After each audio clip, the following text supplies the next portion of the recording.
नमस्कार, मैं हूं संजय शर्मा। आप देख रहे हैं 4 PM न्यूज नेटवर्क। ये जो वीडियो आज मैं बोल रहा हूं, ये आपकी धड़कन रोक देगा। दावा कर रहा हूं, आप चौंक जाएंगे। इस खुलासे के साथ मैं आपको बताऊंगा कि देश में खेल कितने बड़े बड़े होते हैं। मैं आपको बताऊंगा कि मुकेश अंबानी की बेटी ईशा अंबानी ने क्या ट्रम्प चाल चली, क्या गेम खेला। आज ये खुलासा करने जाऊंगा कि स्मृति ईरानी का लखनऊ की जो टीम जिसने खरीदी आईपीएल की, उस संजीव से रिश्ता क्या है, और संजीव जी ने स्मृति ईरानी को कहां तक पहुंचाने की कोशिश करी और उसके पीछे क्या डील थी।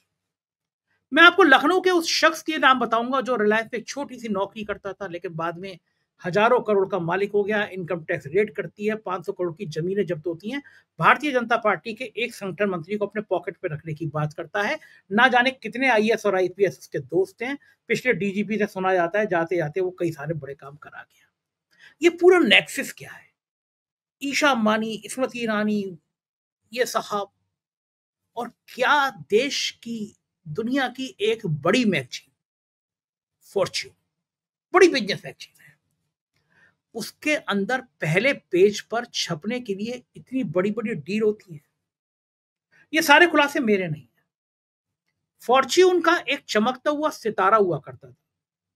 एक ऐसा पत्रकार होता था जिसकी पूरे हिंदुस्तान में बिजनेस की खोजपूर्ण खबरों की एक अलग पहचान थी।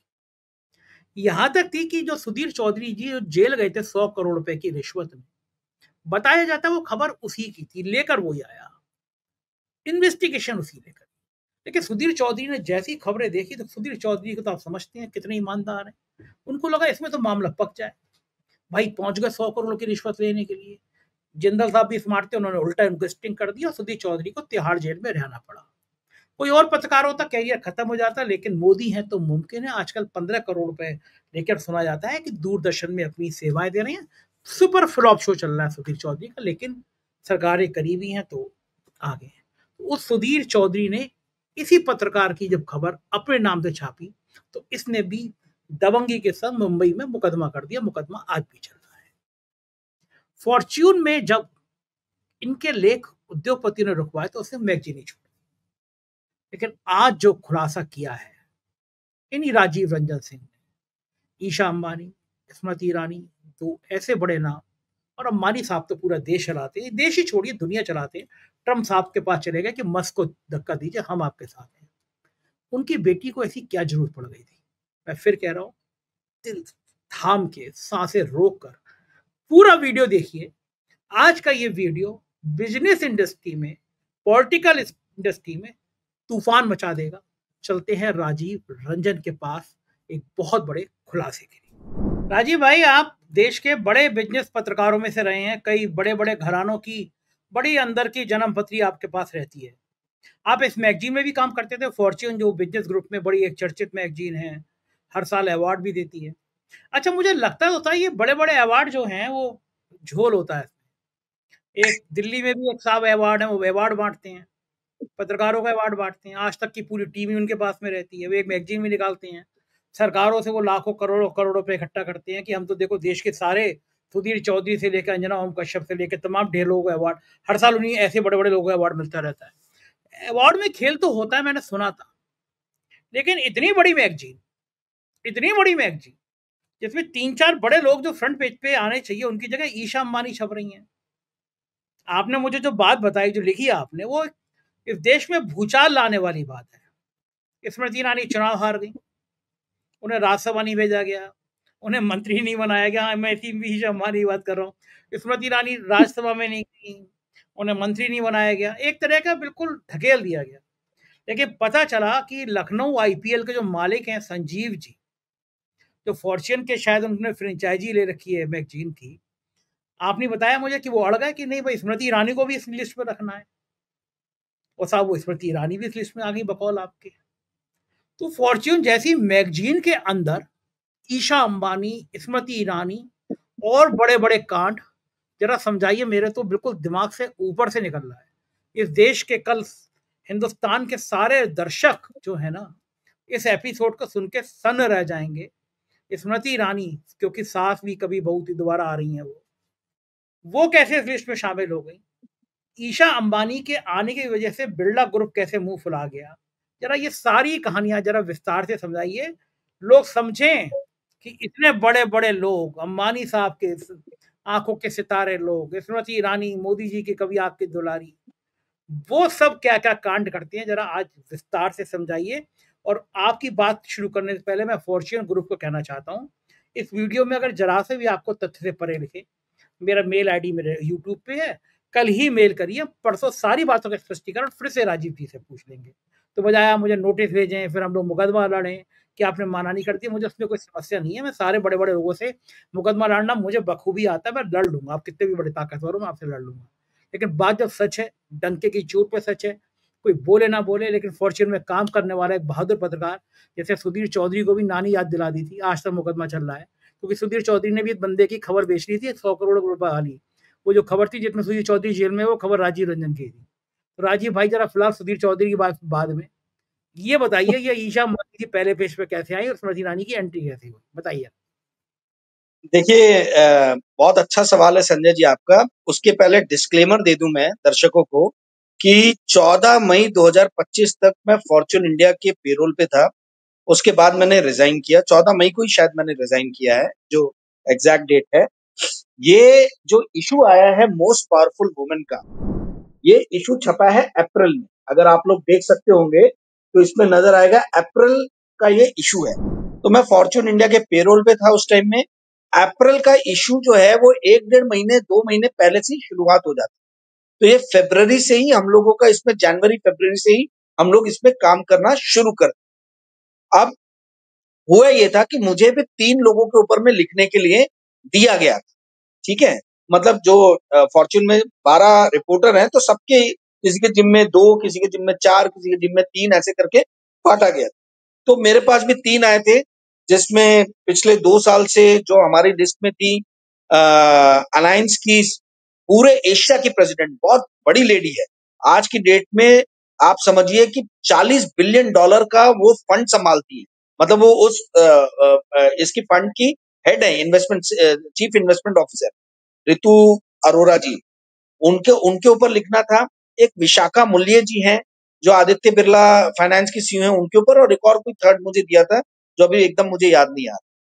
हुआ ये कि ये दोनों लोग पहले टॉप 50 में थे। ठीक है, रितु जी को तो हर बार 50 के अंदर में मिल ही रहा था, विशाखा मूल्य जी भी 50 में थी, और हाँ, और तीसरी दिवेना मेहरा। इन 3 लोगों के ऊपर में जहां तक मुझे याद आ रहा मुझे लिखना था। तो 3 में से दिवेना मेहरा 50वें नंबर पे रहेगी, बाकी दोनों लोग को हटा दिया। तो मैंने जब इस पे पूछताछ की कि भाई ये क्यों हो रहा है, तो पता चला कि जो फ्रेंचाइजी के जो ओनर हैं हमारे संजीव गोयनका जी, जो कैलकाटा में इलेक्ट्रिसिटी भी सप्लाई करते हैं, सीएससी बहुत बड़ी उनकी कंपनी है। उसके अलावा नोएडा में भी एनर्जी सप्लाई का कॉन्ट्रैक्ट उनके पास में है। और ऐसा सुनने में आया कि भाजपा गवर्नमेंट ने नोएडा में केस किया हुआ है कि इनसे ये फ्रेंचाइजी ली जाए, और ये सीएससी उसमें लड़ाई लड़ रही है, फाइट कर रही है कि ये हमें फ्रेंचाइजी जो है फिर से हमें एक्सटेंड कर दी जाए, क्योंकि टाटा को मुंबई दे दिया। तो शायद ये गुड बुक्स में रहना चाहते होंगे, मुझे नहीं मालूम है एग्जैक्टली क्या रीजन है। पर पता चला कि संजीव गोयनका जी ने कहा है कि स्मृति ईरानी को आपको इस लिस्ट में डालना है। तो उसमें मेरे जैसे, मतलब मैंने तो अपोज किया भाई, मेरे जैसे और भी कई पत्रकार थे। उनने कहा कि स्मृति ईरानी जी इलेक्शन हार गई हैं, स्मृति ईरानी जी मंत्री नहीं है, स्मृति ईरानी जी जो है मेंबर ऑफ पार्लियामेंट नहीं है, और सबसे बड़ी बात कि ये जो मैगजीन है ये business oriented magazine, business magazine है। तो स्मृति ईरानी जी का नाम जब डाला गया तो मैंने बोला कि भाई ये कहीं भी नहीं है, तो इनको क्यों दिया जा रहा है। तो बताया गया कि संजीव गोयनका जी जो है उन्होंने कहा है कि इनका नाम डाल। ठीक है, तो अब उनके पास में फ्रेंचाइजी है, अब संजीव गोयनका जी की बात को कौन काटे, तो सब लोग चुप बैठ गए। तो ये जो आम जनता समझती जो है कि भाई अवार्ड जो है वो मेरिट के बेसिस पे दिया जाता है, ऐसा नहीं है। ये बहुत बड़ा जो है, आप लोग को एक तरीके का इस बात की मैं पुष्टि कर दूं कि अवार्ड जो भी संस्था देती है, उस संस्था के मालिकों का या सीईओ का बहुत बड़ा उसके अंदर में योगदान होता है। ठीक है, और वो जिनको चाहे उन्हीं को देते हैं अवार्ड। भाई पैसे उन्हीं के हैं, अवार्ड उन्हीं का है, तो जिसको मर्जी होगी उसको अवार्ड देंगे। स्मृति ईरानी नाम चुनाव जीती थी, ना मेंबर ऑफ पार्लियामेंट थी, ना मंत्री थी, कुछ भी नहीं थी, और ना वो बिजनेस वूमेन है। तो वो मतलब कोई बहुत बड़ी ऐसी बिजनेस वूमेन तो है नहीं, छोटा मोटा कुछ काम करती होंगी तो बात अलग है, ठीक है। तो इनको ये जो अवार्ड दिया गया है, इसमें कई पत्रकार, मैं ऐसा नहीं बोलूंगा कि मैं ही अकेला हूं, अभी बेचारे वो सब काम कर रहे हैं वहां फॉर्च्यून में, तो मैं नाम नहीं ले सकता हूं उनमें से किसी का, बट काफी लोगों का प्रतिरोध था कि आप ये नाम डाल के गलत एग्जाम्पल सेट कर। अब जो आपने दूसरा बोला कि ईशा अंबानी जी का कवर पे क्यों आ गया, ईशा अंबानी जी का नंबर 8वां है। ईशा अंबानी जी के पहले जो है नंबर 3 पे अपोलो हॉस्पिटल की जो रेड्डी सिस्टर्स हैं उनका नाम था, और रोशनी नडार जो इंडिया की सबसे बड़ी फिलेंथ्रोपिक है, जो जिन्होंने सबसे ज्यादा दान किया औरतों में, उनका नाम था। तो उनमें से किसी का नाम डाल के ईशा अंबानी का नाम कवर पे फोटो इसलिए दिया गया क्योंकि रिलायंस ग्रुप ने बोला कि यदि आपको हमसे किसी भी तरीके की सपोर्ट की अगर आशा है तो हम तभी करेंगे जब आप कवर पे ईशा अंबानी की फोटो डालें। तो रिलायंस इंडस्ट्री के अगेंस्ट में, मुकेश अंबानी जी के अगेंस्ट में जाने की हिम्मत गोयनका साहब में नहीं थी, या कह लीजिए कि फॉर्च्यून के एडिटर लोग के अंदर में नहीं थी, वो प्रेशर में आ गए। अब वो किस तरीके का क्या सपोर्ट मिला मैं इसका प्रीवी नहीं हूं, मुझे जानकारी नहीं है, पर ये साफ तौर पे बताया गया था कि ईशा अंबानी नंबर 8 पे होने के बाद भी कवर पे इसलिए आ रही हैं, उनके पहले के लोग नहीं आ रहे हैं, क्योंकि रिलायंस ग्रुप ने सीधा सीधा बोल दिया है कि यदि आपको हमसे किसी भी तरीके का सपोर्ट चाहिए तो आपको हमारी ये शर्त पूरी करनी पड़ेगी। तो ये आपके दूसरे सवाल का जवाब। अब तीसरा जो आपने बोला कि आदित्य बिरला के लोग क्यों नाराज हो गए, आदित्य बिरला के लोग नाराज इसलिए हो गए क्योंकि देखिए जो फॉर्च्यून एशिया की जो लिस्ट थी मोस्ट पावरफुल वुमेन की, उसमें विशाखा मूल्य जी जो सीईओ इनकी, उनका नाम था, पर फॉर्च्यून इंडिया की लिस्ट में नहीं था। तो जाहिर सी बात है कि इनको गुस्सा आएगा ही। इनका ये कहना है कि भाई मैं प्रोफेशनल औरत हूं, मैंने स्क्रैच से अपना फ्यूचर, अपना करियर खुद खड़ा किया। इन ईशा अंबानी को तो भैया बाप दादाओं से मिला हुआ है, या नीता अंबानी को घर से, मतलब जो भी है उन्होंने भी काम किया होगा वटेवर, पर जितने भी अधिकतर लोग हैं वो लोगों को मिला हुआ है विरासत में। मैंने तो स्क्रैच से करियर चालू किया, मेरी उनसे बात नहीं विशाखा मूल्य से, बट जो उनके कॉर्पोरेट के लोग थे उन्होंने मुझे मैसेज ये पहुंचाया है कि आदित्य बिरला बहुत ज्यादा नाराज है, आदित्य बिरला ग्रुप, क्योंकि आप लोगों ने लास्ट मोमेंट पे जो है उनको हटाया। तो ये स्मृति ईरानी जी का नाम आ जाने के कारण इनका नाम हटा। एक और नाम ऐड किया गया था सावित्री जिंदल जी का, जो ओरिजिनल लिस्ट में नहीं था, जो पहले जो बात हुई थी, तो उनके भी नाम को जो है इसमें ऐड किया गया। कलीपुरी जी जो इंडिया टुडे की ये है, उनका नाम बहुत पीछे था, उनको नंबर 10 या 11 पे लाके बैठाया गया।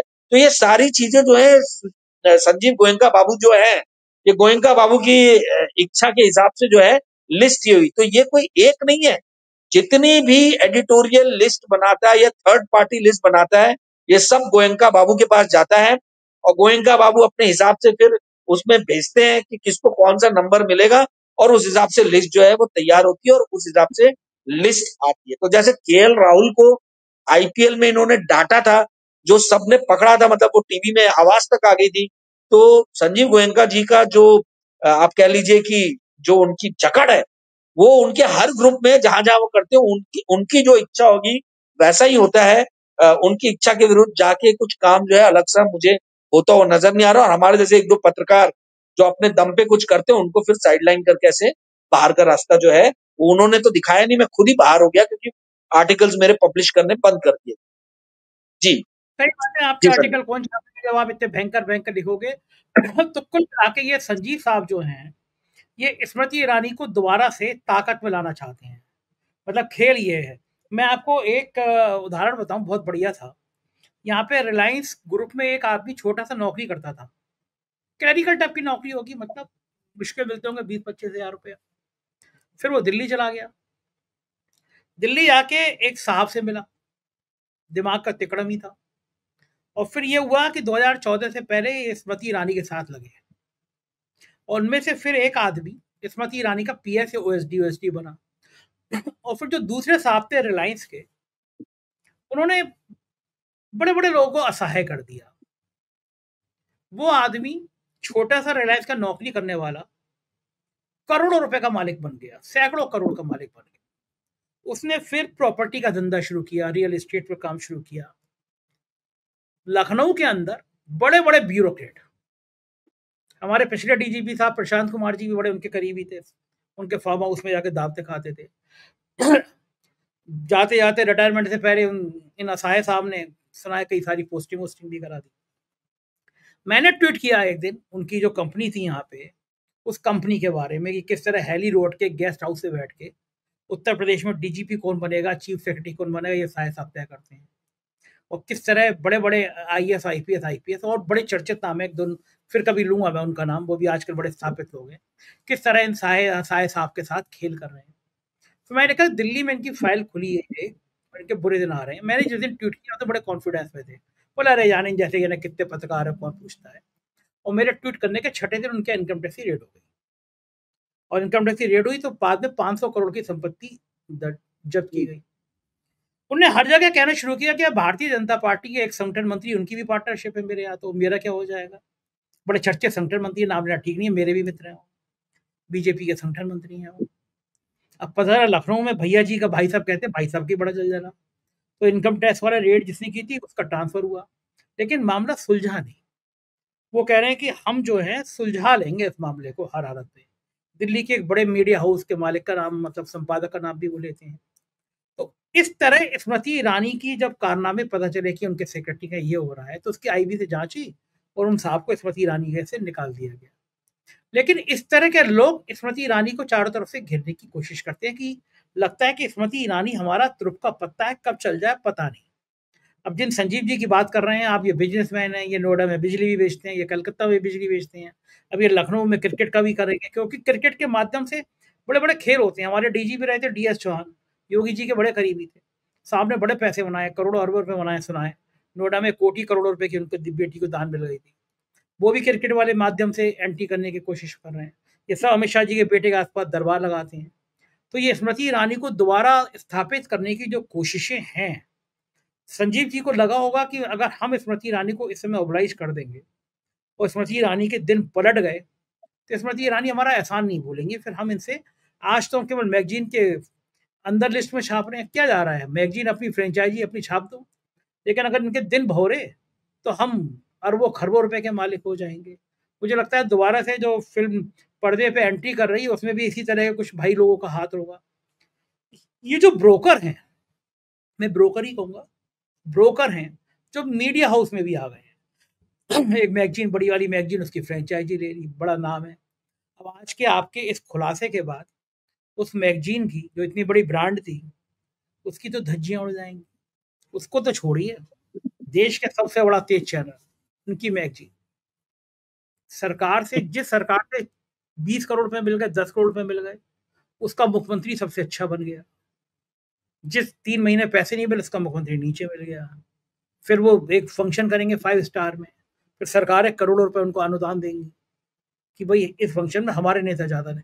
ये मीडिया के नाम पे इतना बड़ा धंधा खड़ा कर दिया गया राजीव भाई। मीडिया के नाम पे करोड़ों अरबों रुपए, और किसका पैसा, मेरा आपके टैक्स का पैसा है, हम जो सरकार को देते हैं। ये बिजनेस मॉडल में समझाता हूँ। ये हाँ, बिजनेस मॉडल, समझाइए। देखिए बिजनेस मॉडल इसमें कैसा है, आज की डेट में जैसे मैगजीन चलाना, जैसे हमारा फॉर्च्यून है, ये लॉस मेकिंग मैगजीन है, ठीक है। ये जो अब जो ये लॉस हो रहा है, क्योंकि आप प्रिंट करके इसको जब बेचते हो तो आपको उतना मुनाफा नहीं मिलता है जब तक कि आपके पास में एडवर्टीजमेंट नहीं हो।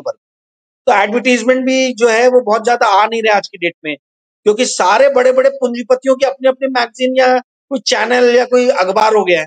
तो ये एक दूसरे को देने के बदले अपने अपने ही देखते हैं कि भैया अपने कैसे चलाने और दूसरों से कैसे लेके आ। तो इन्होंने एक नया धंधा निकाला है, इवेंट मैनेजमेंट। आज जितने भी बड़े बड़े पब्लिकेशन हाउस हैं, ये सब के सब इवेंट मैनेजर हो। ये लोग क्या करते हैं, साल में 4 से 5 इवेंट कराते, उसमें 8 से 10 स्पॉन्सर पकड़ते हैं, किसी से 40 लाख, किसी से 25 लाख, किसी से 15 लाख, जिसकी जैसी हैसियत है। बड़ा रिलायंस टाइप ग्रुप हो गया, हालांकि रिलायंस के अपने खुद के मीडिया, काफी बड़ा उनका मीडिया ऑर्गेनाइजेशन है, पर कोई बड़ा ग्रुप हो गया जिसका मीडिया नहीं है, जैसे टाटा हो गया, है ना। तो ऐसा कोई ग्रुप आ गया तो भैया 75 लाख, 70 लाख। मैं ये नहीं बोल रहा कि टाटा ने दिए, मैं एग्जाम्पल दे रहा हूँ। ऐसे मतलब जिससे जो जिसकी औकात हो, मर्सिडीज बेंज, ऑडी, इस टाइप के फॉरेन वाले आ गए तो और बड़े पैसे। तो इनसे पैसा लेके ये लोग इवेंट कराते हैं। इनका एम रहता है 2.5 से 3 करोड़ रुपए पर इवेंट में इनको रेस करने। 2.5 से 3 करोड़ का टारगेट रखते हैं तो ये 1.5 से 2 करोड़ तो कर ही लेते हैं। तो 1.5 करोड़ अगर आप इवेंट करके करा रहे हो या 2 करोड़ करा रहे हो, साल में 5 भी इवेंट कर रहे हो तो 10 करोड़ रुपए जो है आप सिर्फ इवेंट से ही कमा रहे हो। और मजे की बात है कि इस इवेंट के लिए आपको कोई दूसरी टीम रखने की जरूरत नहीं है, क्योंकि अब पत्रकार ही दलाल हो गए हैं। पत्रकार ही मंत्रियों को कांटेक्ट करते हैं कि साहब आप हमारे इसमें गेस्ट बन के आइए। पत्रकार ही जो है वो ढूंढ के लेके आते हैं कि किसको अवार्ड देना है।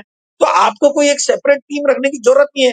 पत्रकार ही जो है वो स्पॉन्सर भी ले आते हैं। कॉर्पोरेट्स में पहचान रहती जो रहती है जहां जहां से, तो उसमें उनको कट मिल जाता है जिसको भी देना रहे। अलग अलग ऑर्गेनाइजेशन के अपने अलग अलग नियम है। हमारे फॉर्च्यून में कोई कट वट ऐसा मिलता नहीं।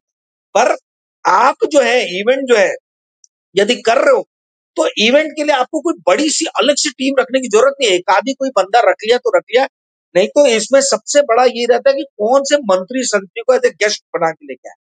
और वो मंत्री संतरी पत्रकार के जाहिर सी बात है क्लोज रहेंगे। कोई मार्केटिंग टीम से तो बात भी नहीं करते कोई मंत्री आई है, पर पत्रकारों से आए दिन मिलते रहते हैं। बड़े बड़े स्पॉन्सर जो कॉर्पोरेट है पत्रकारों से मिलते रहते हैं, वो कोई मार्केटिंग वाले से बात भी नहीं करेंगे।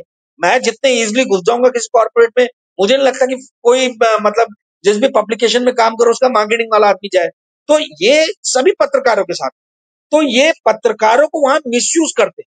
और पत्रकारों को बताया जाता है कि भाई आपको ऑर्गेनाइजेशन के सारे काम करने, आपको जो है सिर्फ स्टोरीज आर्टिकल्स नहीं लिखने हैं, आपको और इन्वेस्टिगेटिव जर्नलिज्म तो आप भूल ही जाओ। ठीक है, आज की डेट में संजय जी पत्रकारों का सबसे बड़ा काम ये हो गया है कि आप कैसे भी अपने ऑर्गेनाइजेशन के इवेंट को सक्सेसफुल बनाएंगे। और सही उसके बात। लिए क्या है, आपको मंत्रियों के आगे हाथ जोड़ने पड़ते हैं कि साहब आप हमारे प्रोग्राम में आ जाना, प्रोग्राम में। तो जो पत्रकार मंत्री के आगे हाथ जोड़ रहा है वो कैसे उस गलत। मंत्री के खिलाफ लिखेगा, कैसे खिलाफ लिखेगा? या जो वो ठीक। बड़े बड़े कॉर्पोरेट के पास में जाके हाथ जोड़ के बोल रहा है कि साहब स्पॉन्सरशिप दो, वो कहां से जाके जो है वो कॉर्पोरेट के खिलाफ लिखेगा? तो ये बहुत ही बिल्कुल। बड़ी जो है त्रासदी है। मैं ये नहीं बोल रहा कि फॉर्च्यून के साथ में है, पर ये बिजनेस मॉडल। जी। बिल्कुल डी बहुत बहुत शुक्रिया, आज ऐसे धमाकेदार खुलासे आपने किए राजीव भाई। धन्यवाद। ये थे राजीव रंजन। दिल धड़का ना, सांसें रुकी ना। मैं आपसे कह ही रहा था कि ये सब कुछ होगा जब ये वीडियो देखेंगे आप। प्यार भरा कमेंट जरूर करिए। इन सब बातों को सुन के आपको सिस्टम के बारे में, मीडिया के बारे में, ऐसे दलालों के बारे में मन में क्या ख्याल आया? शालीनता, गाली मत दीजिएगा, शालीनता भरे कमेंट करिएगा जरूर। शुक्रिया, थैंक यू।